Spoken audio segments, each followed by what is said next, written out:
आज की short video में मैं आपको दिखाऊंगा एक ज़बरदस्त 400 CC V twin cruiser bike जो अपने क्लासिक हार्ले स्टाइल डिज़ाइन और ताकतवर वी ट्विन इंजन की वजह से हर किसी की तवज्जो अपनी तरफ खींच रही है। इस बाइक में 400 सीसी डबल क्लाइंडर और 6 speed gear EFI engine, dual channel ABS gear box और तकरीबन 15 लीटर की फ्यूल टैंकी दी गई है।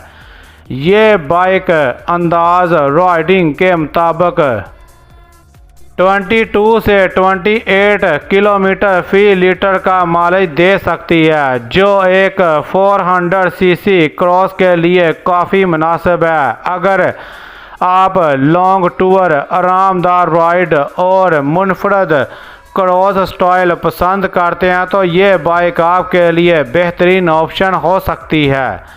पाकिस्तान में इसकी कीमत तकरीबन 12 से 15 लाख के दरमियान देखी गई है।